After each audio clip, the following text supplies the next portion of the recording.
Hey folks, this is Vint with Dad's Gaming Addiction, and today we're going to quickly check out Aground Zero. This is a game that you can find on Steam's Early Access program for about 20 bucks or so, and I stress early access, that means everything that you're about to see here is most definitely subject to change. So I got my press key earlier today. I've been playing for about two and a half hours, probably something like that.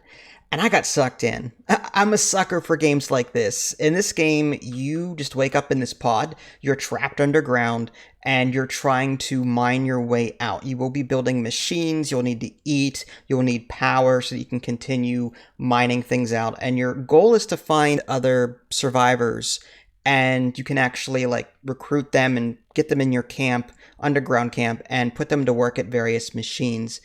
This is not going to be a full-blown review because I just realized after 2.5 hours there's still a lot more to do, and I felt like a first impressions video might be better at this point, and then I'll do a review when I've actually had more time to see the rest of the game.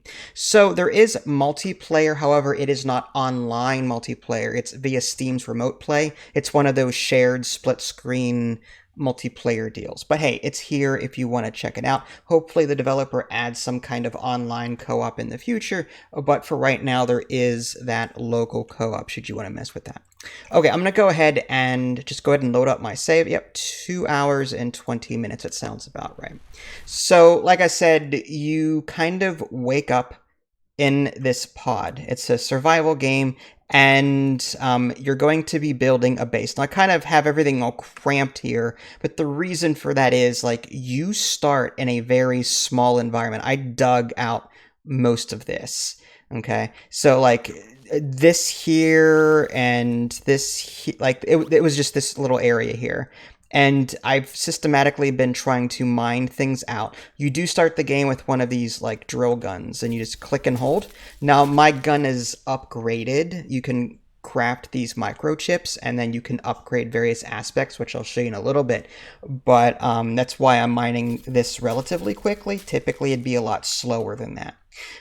So yeah, you start with one of these mining drills, and that's how you get the materials that you need in order to get your basic survival needs going. First, you're going to build this reactor, and you're going to mine out coal in the walls and throw coal into it, and that will power your base. Now, anything adjacent to it will work automatically, but you can also put down these cables that you can craft later on and get power to other things that way as well.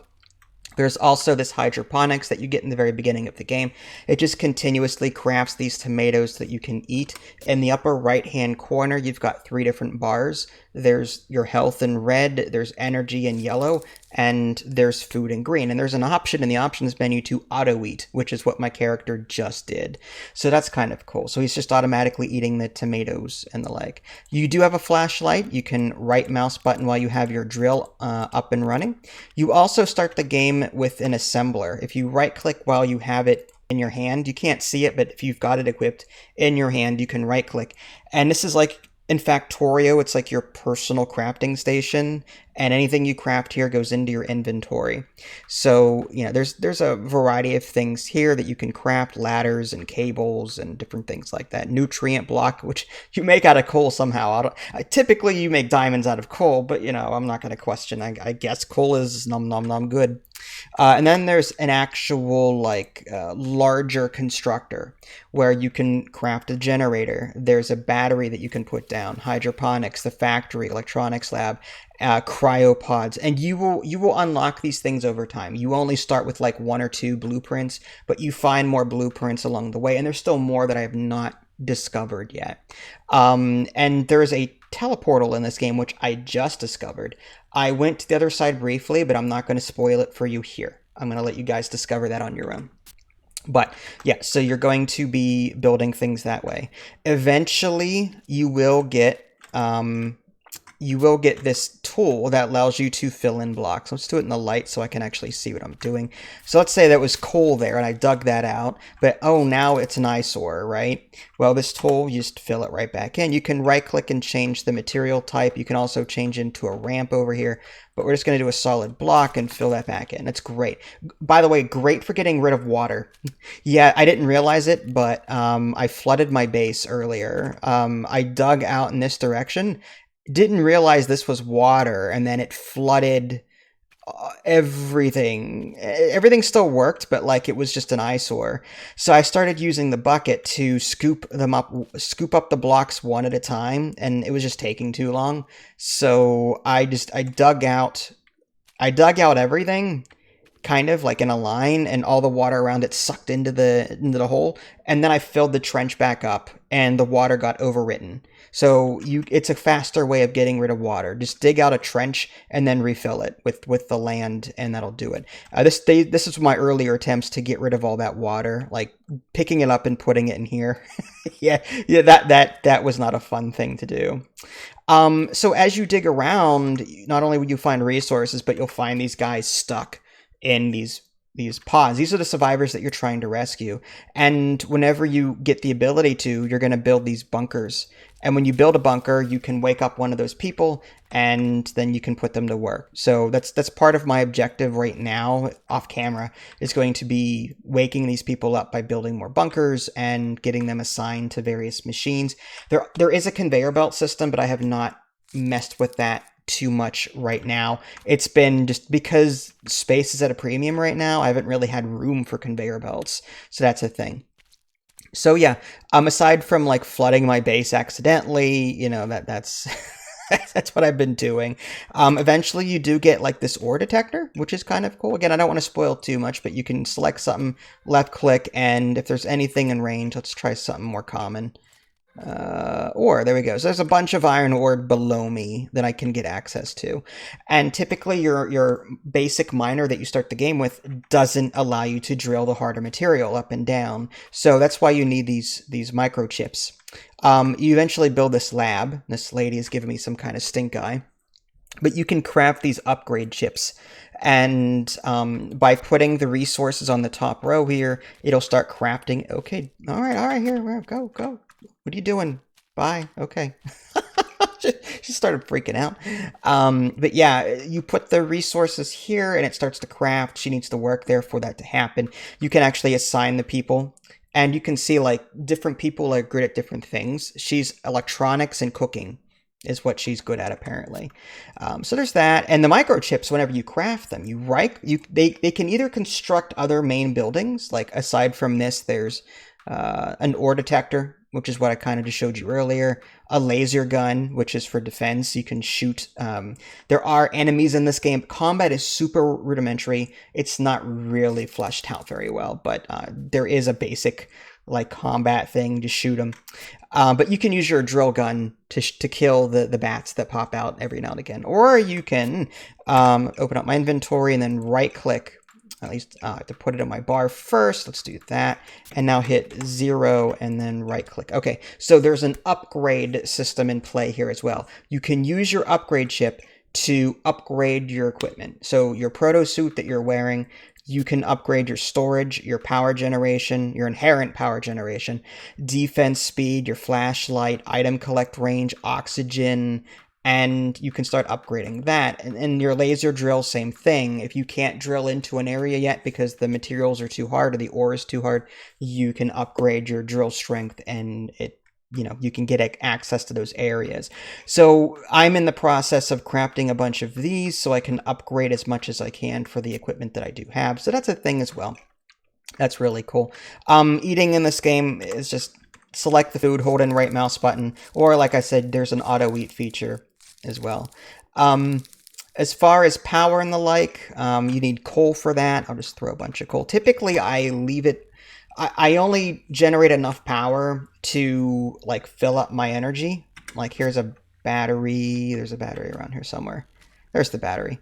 And when you, if I can, I kind of hemmed that in. So when you interact with the battery, you can either store the battery power or you can retrieve the battery power. The yellow bar in the upper right is kind of moving up and down as I do that. So what I do is I fill up my energy and then I take the coal out. Unless she's crafting something, I'll take this out so that it doesn't waste my coal. Okay, that's typically what I'll do. So yeah, that's the progress I'm making with it. And at the moment, the main goal of the game is explore, dig things out. There is lighting, which there's a light active there. There's a light active there. It's kind of out right now because the power is now out, but you get the idea. I do have a flashlight for emergencies, like I said. There are storage chests that you can construct, but if you want to start automating things, there is a storage system, a storehouse here. I'm just going to turn this back on until I'm done with the video. It's super dark. It's super dark. There we go. So yeah, there's a storage area here, and I'm assuming that the conveyor belts can feed from this, but I don't know for sure how this all works yet. I'm still in the process of like figuring out how this all works, but so there's that. And then eventually, you know, digging up and down, you'll get a quest to find the teleporter, which just so happens to look like a Stargate, and the power is out. So I'm guessing I might need to run a cable up here. I'm not sure exactly how that's going to work yet, but you can. I did go through this. I don't know why it's out of power now. Maybe the battery just, I don't know why it's not recharging.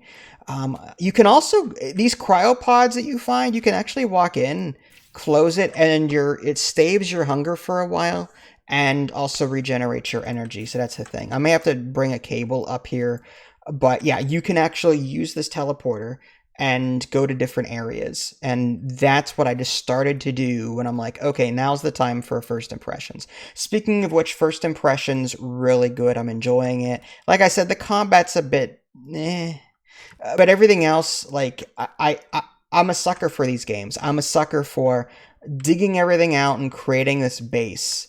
It's not the best base, but I've been trying to scratch this survival base building itch for a while. And, this one isn't as extensive as, say, Valheim, but it got the job done for 2.5 hours, and I'm still going to continue playing it after the fact. So I'm really enjoying this right now. There is a free-to-play demo on the Steam store page. So if you like what you see here, you can head on over to the Steam store page and download the demo. I don't know if progress saves from the demo. I assume it does, but you may just want to double check with the forums or something. But yeah, check out the demo definitely first before you buy it. But as you can see, it's cute, it's charming, it's very Minecrafty in the way it plays. There is, a somewhat fluid liquid system, very rudimentary. I haven't had a use for this water, but it's there. And there's an exploration mechanic to this as well. So yeah, I just eventually want to dig everything out and see what I can find. And yeah, that's the game so far. Really enjoying it. Definitely recommend checking it out.